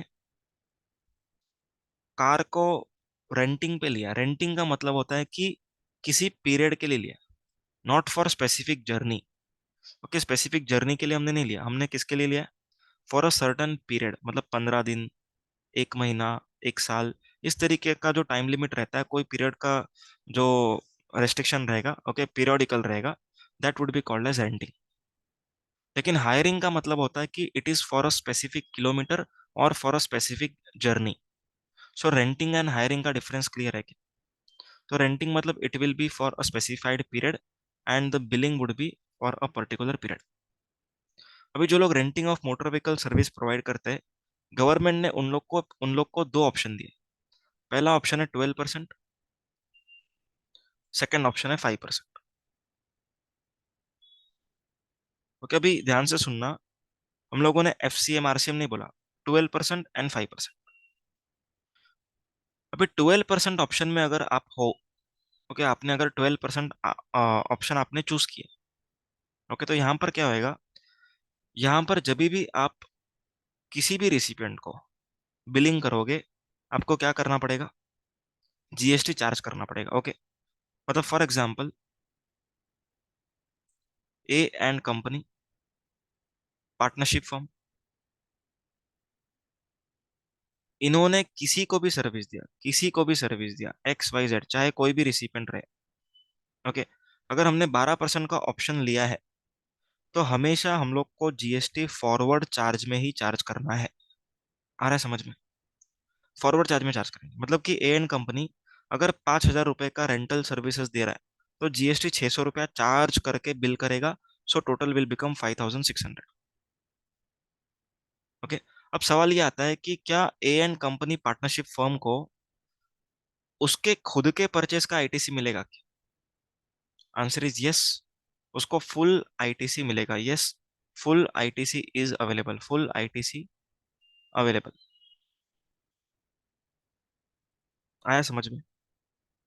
मतलब ए एंड कंपनी अगर 12% चार्ज करता है आगे, तो ए एंड कंपनी को पूरा आईटीसी मिलेगा। ओके, अगर हमने 12% का ऑप्शन लिया है, तो it would B by default FCM option. लेकिन 5% वाला जो पॉइंट है, 5% वाला ऑप्शन, अगर 5% वाला ऑप्शन कोई अदर देन बॉडी कॉर्पोरेट वाला बंदा ऑप्ट करता है, ओके, 5% वाला ऑप्शन कोई अदर देन बॉडी कॉर्पोरेट वाला बंदा ऑप्ट करता है, एंड वो पर्सन अगर किसी बॉडी कॉर्पोरेट को सप्लाई कर रहा है, ओके, सो इस केस में हमेशा आरसीएम में बॉडी कॉर्पोरेट को जीएसटी पे कर। ठीक है, मैं वापस से रिपीट कर रहा हूँ। अगर आपने 5% का ऑप्शन ऑप्ट किया एंड आप हो अदर देन बॉडी कॉर्पोरेट, आप कौन हो? Other than body corporate. Okay, this is the specified supplier. आपने सर्विस दिया बॉडी कॉर्पोरेट को। ओके, बॉडी कॉर्पोरेट मतलब कंपनी दैट इज लास्ट में लिमिटेड या फिर प्राइवेट लिमिटेड होना चाहिए। ओके, आपने किसको सर्विस दिया? बॉडी कॉर्पोरेट को। अब यहाँ पर हो सकता है बॉडी कॉर्पोरेट रजिस्टर्ड हो, अनरजिस्टर्ड हो, फर्क नहीं पड़ता। अनरजिस्टर्ड तो कंपलसरी रजिस्ट्रेशन है। ओके, तो अगर 5% वाले अदर देन बॉडी कॉर्पोरेट ने बॉडी कॉर्पोरेट को सर्विस दिया, तो यहाँ पर body corporate would be liable to pay GST under RCM. लेकिन लेकिन अगर अदर देन बॉडी कॉर्पोरेट वाले को सर्विस दी, तो यहाँ पर फॉरवर्ड चार्ज मैकेनिज्म में जीएसटी चार्ज होगा 5%। Okay, with limited ITC, with limited ITC. Limited ITC का मतलब होता है कि जो आपके बिजनेस का कोर एक्सपेंडिचर है, उसी का आईटीसी मिलेगा। मतलब कि this the expenditure which you have incurred should have direct nexus with your sales. मतलब गाड़ी खरीदी आपने एंड भाड़े पर दी, तो आईटीसी मिलेगा गाड़ी खरीदने का। ठीक है, लेकिन अगर आपने सीए सर्विसेज लिया, ओके, आपका पूरे साल का ऑडिट हुआ, आपने सीए सर्विस लिया, तो सीए सर्विस का आईटीसी इस 5% वाले सप्लायर को नहीं दिया जाएगा। ओके, इसको नहीं दिया जाएगा, सॉरी, जो ये 5% वाला सप्लायर है, इसको नहीं दिया जाएगा। आया समझ में? क्लियर है क्या? समझ में आ रहा है? एंड अगर किसी बॉडी कॉर्पोरेट ने सर्विस दी, ओके, बॉडी कॉर्पोरेट ने किसी को भी सर्विस दिया, चाहे बॉडी कॉर्पोरेट को, चाहे अदर देन बॉडी कॉर्पोरेट को, all the cases forward charge will be applicable 5% with limited ITC. Limited ITC मतलब सेम लाइन ऑफ बिजनेस का आईटीसी मिलेगा, जो भी इनडायरेक्ट खर्चे होंगे उनका आईटीसी नहीं मिलेगा। आया है क्या समझ में? सर इस केस में, जो फर्स्ट वाला केस है ये वाला, इस केस में क्या अदर देन बॉडी कॉर्पोरेट का आईटीसी मिलेगा? आंसर इज नहीं मिलेगा। क्यों नहीं मिलेगा? क्यों नहीं मिलेगा? क्योंकि हम लोगों ने जीटीए के टाइम पर भी सीखा था, अगर आपका आउटवर्ड सप्लाईज आरसीएम में टैक्सेबल है, तो आपको आईटीसी नहीं मिलता। ओके, अभी जो लोग फाइनल वाले हैं मैं उनसे बात कर रहा हूँ, एंड जिन्होंने जीएसटी पहले लेक्चर देखा है वो, उन लोगों से डिस्कशन कर रहा हूँ। आप लोग आईटीसी के चैप्टर में ऑलरेडी पढ़ चुके रहेंगे। हम लोग rule number 42 and rule number 43, इस रूल में हम लोग ई अपॉन एफ कैलकुलेट करते हैं। ओके, ई मतलब एग्जेम टर्नओवर। एग्जेम टर्नओवर में हम लोग क्या ऐड करते हैं? आरसीएम का आउटवर्ड ऐड करते हैं। ओके, तो वहां पर ई में ऐड करने का मतलब होता है आईटीसी आपको रिवर्स करना है, इसीलिए यहाँ पर आपको आईटीसी नहीं मिल रहा है। आया समझ में? ओके, मैं वापस से रिपीट कर रहा हूँ एक बार। अगर आपने 12% का ऑप्शन लिया, हमेशा फॉरवर्ड चार्ज और आपको परचेस का पूरा आईटीसी मिलेगा। अगर आपने 5% का ऑप्शन लिया है एंड आप अदर देन बॉडी कॉर्पोरेट, आपने सर्विस दिया बॉडी कॉर्पोरेट को, तो यहाँ पर आरसीएम लगेगा। अगर आप अदर देन बॉडी कॉर्पोरेट हो, आपने सर्विस दिया अदर देन बॉडी कॉर्पोरेट को, ओके, सो इस केस में एफसीएम लगेगा एंड आपको 5% चार्ज करना है क्योंकि आप 5% के ऑप्शन में हो। लेकिन क्या आपको आईटीसी पूरा मिलेगा? Answer is no. आपको लिमिटेड आईटीसी मिलेगा। कितना मिलेगा? लिमिटेड। लिमिटेड मतलब कि सेम लाइन ऑफ बिजनेस का आईटीसी मिलेगा। Getting the point? समझ में आया क्या? सो अपना 15 एंट्री हो चुका है। Okay, next last entry, entry number 16।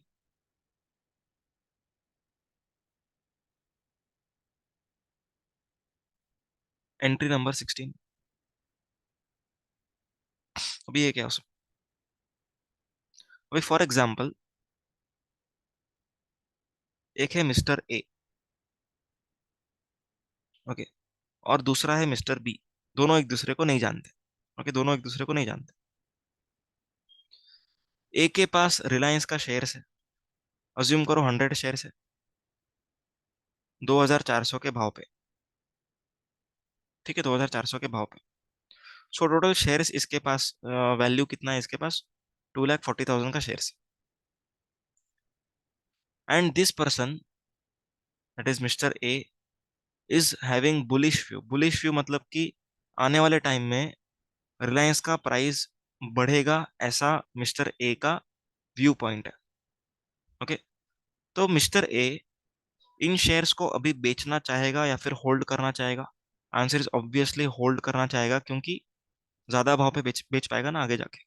ठीक है, अभी मिस्टर बी एक पर्सन है जिसका व्यू है bearish on Reliance. Mister B कहता है कि अगर मेरे पास रिलायंस के शेयर्स होते तो मैं इसको बेच देता एंड बाद में आगे चल के मैं सस्ते भाव पे खरीद लेता। ठीक है, तो यहाँ पर प्रैक्टिकली अगर हम बात करें तो एनएससी बीएससी में ये पॉसिबल नहीं है। ओके, एनएससी बीएससी में शॉर्ट सेलिंग आप लोग नहीं कर सकते हो for except otherwise intraday. Intraday में ही कर सकते हो, इंट्राडे के अलावा शॉर्ट सेलिंग नहीं कर सकते हो। आपको पुट ऑप्शन कैरी फॉरवर्ड करना पड़ेगा अगर करना है तो। लेकिन सेबी का एक स्कीम है, ओके, सेबी लेंडिंग स्कीम करके एक स्कीम है 1997। सेबी लेंडिंग स्कीम में कुछ स्पेसिफाइड सिक्योरिटीज में ये पॉसिबल है। ओके, तो वो सिक्योरिटी रिलायंस नहीं हो सकता है क्योंकि रिलायंस का फ्यूचर ऑप्शंस ट्रेड होता है, तो this cannot be the security. तो हम लोगों ने खाली एग्जांपल के लिए लिया क्योंकि प्रैक्टिकली मुझे इतना आइडिया नहीं है कि सेबी लेंडिंग स्कीम में कौन सा सिक्योरिटीज है। तो बी का जो व्यू पॉइंट है, it is a bearish point, मतलब कि वो बोल रहा है कि आने वाले टाइम में 2400 भाव नहीं रहेगा, हो सकता है 2000 हो जाए। तो यहाँ पर बी क्या सोच रहा है कि अगर मेरे पास रिलायंस का शेयर्स होता तो मैं आज उसको बेच देता एंड कम भाव पे आगे चल के खरीद लेता, तो मेरा प्रॉफिट हो जाता। तो यहाँ पर मिस्टर ए ने उसका जो ब्रोकर है, that is called as intermediary. कौन होता है वो? इंटरमीडियरी। उसको बोल के रखा कि सर अगर किसी को रिलायंस का जो शेयर है वो लेंडिंग पे चाहिए, ध्यान से सुनना अभी वर्डिंग्स, लेंडिंग पे चाहिए मतलब कि भाड़े पर चाहिए, ओके, तो मैं देने को तैयार हूँ। ठीक है, किस पे देना है उसको? भाड़े पर, मतलब लेंडिंग पर। एंड उसके लिए मिस्टर ए क्या चार्ज करेगा? Mister A would charge lending fees. Mister A would charge lending fees. Okay, अब यहाँ पर जो मिस्टर बी है उसने भी अपने इंटरमीडियरी को बोल के रखा। ओके, क्या बोल के रखा? कि जिस किसी के पास रिलायंस का शेयर्स होगा, जिनको होल्ड करना होगा, वो मुझे दे दो लेंडिंग पर। ओके, मैं 6 महीने बाद वापस कर दूंगा। तो यहाँ पर इंटरमीडियरी के थ्रू ये ट्रांजेक्शन हुआ एंड मिस्टर ए का जो शेयर्स है वो फॉर स्पेसिफाइड पीरियड, अज्यूम करते 6 महीने के लिए मिस्टर बी के पास आया। ठीक है, तो यहाँ पर मिस्टर बी ने क्या किया रहेगा? शॉर्ट किया उसको। शॉर्ट किया मतलब जो करंट मार्केट प्राइस है 2400, उस प्राइस पर उसने शॉर्ट किया, मतलब this is the selling price for B. And 6 महीने बाद अज्यूम करते हैं कि भाव सच में 2000 हो गया, तो नेट प्रॉफिट कितना हुआ मिस्टर बी को? The profit would be 40,000। Okay, अब मिस्टर ए को हम लोग को क्या करना है, शेयर्स वापस देना है उसके, ओके, सिक्योरिटीज उसको वापस देना है। तो हम लोगों ने खरीद लिया। अभी हम लोग उसको लेंडिंग फीस पे करेंगे। क्या पे करेंगे? Lending fees. Mister B would pay lending fees to mister A. अब बेसिकली ऐसे नहीं कि बी ए को डायरेक्टली पे कर देगा, बी को पता भी नहीं है कि वो ए का शेयर है। ओके, सो लेंडिंग फीस जो पे हो रहा है बी से ए को, तो यहाँ पर इस लेंडिंग फीस के ऊपर क्या लगेगा? आरसीएम लगेगा, meaning thereby mister B would be liable to pay GST. Clear है क्या? आरसीएम लग रहा है, क्यों लग रहा है? क्योंकि सप्लायर रिसिपेंट एक दूसरे को जानते नहीं। सप्लायर चार्ज किसको करेगा नहीं मालूम, पर रिसिपेंट को मालूम है कि वो पे कर रहा है, तो जितना भी वो कंसिडरेशन पे कर रहा है उसके ऊपर 18% जीएसटी पे कर दो। ओके, एंड आईटीसी ले लो उसका। ठीक है, आईजीएसटी का पेमेंट होगा यहाँ पर, एंड आईटीसी मिल जाएगा। क्लियर है पॉइंट? एंड जो इंटरमीडियरी मिस्टर ए को एंड इसको बी को चार्ज करेगा, इसके ऊपर फॉरवर्ड चार्ज लगेगा, intermediary bill charge GST. So here we complete with entry number 16 and thereby entire RCM list. अभी लास्ट कुछ पॉइंट्स है जो है आईजीएसटी का आरसीएम। ओके, आईजीएसटी का आरसीएम हम लोग यहाँ पर अभी डिस्कशन करेंगे। अभी जो हम लोगों ने notification number 13/2017 central tax rate में सीखा, ओके, ये हमने सीखा सीजीएसटी के एंगल से, that is intra state supplies के एंगल से। लेकिन अगर IGST that is inter state sale रहेगा, तो हम लोग को नोटिफिकेशन नंबर 10/2017 अप्लाई करना है, इंटीग्रेटेड टैक्स रेट। क्लियर है? सबसे पहला ट्रांजेक्शन, इंपोर्ट ऑफ सर्विस। देखो डिटेल में ये जो ट्रांजेक्शन है ये प्लेस ऑफ सप्लाई के बाद आपको समझ में आएगा। अभी के लिए आपको क्या समझना है वो सुनो। अगर आपने इंपोर्ट ऑफ सर्विस किया है, आपका ट्रांजेक्शन सप्लाई है, आपका ट्रांजेक्शन टैक्सेबल सप्लाई है, then recipient is liable to pay GST under RCM. Okay, import of service के ऊपर क्या लगेगा? आरसीएम लगेगा। ठीक है, समझ में आया? यहाँ तक इतना ही समझो, खाली फर्स्ट पॉइंट के लिए इतना अभी के लिए अंडरस्टैंडिंग सफिशिएंट है। जब प्लेस ऑफ सप्लाई का चैप्टर करेंगे तब इस पॉइंट पे मैं डिटेल्ड एनालिसिस दूंगा, अभी के लिए नहीं। क्योंकि अगर अभी मेरे को वो समझाने लगे, मतलब वो समझाना पड़े जो प्लेस ऑफ सप्लाई में हम सीखने वाले, तो वो प्लेस ऑफ सप्लाई का चैप्टर अभी खुल जाएगा, तो मतलब नहीं। ओके, तो यहाँ पर खाली इतना याद रखो, इंपोर्ट ऑफ सर्विस मतलब कि इंडिया के बाहर से अगर हमने सर्विस लिया, जीएसटी पे करना है रिसिपिएंट को, प्रोवाइडेड सप्लाई होगा एंड टैक्सेबल सप्लाई हो। तो यहाँ पर सप्लाई का चैप्टर भी देखना है एंड एग्जेम्पशन का चैप्टर भी देखना है, उसके बाद हम लोग चार्ज क्रिएट कर पाएंगे। क्लियर है क्या? आगे, अगर किसी इंपोर्टर ने वाया शिप कुछ मंगवाया, ओके, एंड इंपोर्टर ने नॉन रेसिडेंट शिपिंग एजेंसी को पैसा दिया। किसको दिया? Non resident, sorry, non taxable territory में लोकेटेड शिपिंग एजेंसी को पैसा दिया। Okay, transportation of goods by vessel, मतलब शिपिंग एजेंसी होगी नॉन टैक्सेबल टेरिटरी में। नॉन टैक्सेबल मतलब non resident, that is out of India वाली। सो इंपोर्टर अगर पे कर रहा है ओशन फ्रेट, फ्रेट पे कर रहा है, किसको पे कर रहा है? आउटसाइड इंडिया की किसी शिपिंग लाइन को, तो यहाँ पर इंपोर्टर को जीएसटी आरसीएम में पे करना पड़ेगा। क्लियर है point? So here we complete with RCM list. अभी एक छोटा सा सर्कुलर बचा था अपना, जो फर्स्ट पेज पे था, आप लोग को याद भी नहीं आया शायद। ओके, तो अभी वो हम लोग यहाँ पर डिस्कस कर लेंगे। ये वाला सर्कुलर पेंडिंग था, ठीक है ना? तो ये सर्कुलर हम लोग अभी डिस्कशन करें।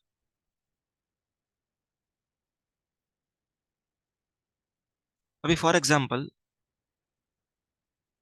मुंबई इंटरनेशनल एयरपोर्ट लिमिटेड, ठीक है, अभी एमआईएल जो है, इसने एयरपोर्ट बनाया। ओके, इसने एयरपोर्ट बनाया, तो ये एयरपोर्ट ऑपरेटर कहा जाएगा। इसको क्या बोलेंगे हम लोग? Airport operator. ओके, अभी एयरपोर्ट इतना बड़ा बढ़िया से बनाया एयरपोर्ट, ठीक है, बहुत सारा सुविधा दिया, ठीक है, चार्जिंग पॉइंट दिया, वॉशरूम दिया, एसी लगाया सेंट्रलाइज, तो एयरपोर्ट ऑपरेटर ने बहुत सारा काम करवाया। तो ऑब्वियसली एयरपोर्ट ऑपरेटर कुछ तो पैसा चाहेगा ना मिले। लेकिन पैसेंजर्स जो है, पैसेंजर, इन लोग को एयरलाइन कंपनी चार्ज कर रही। ठीक है, एयरलाइन कंपनी मतलब स्पाइस जेट। ओके, तो स्पाइस जेट वगैरह क्या चार्ज करते हैं?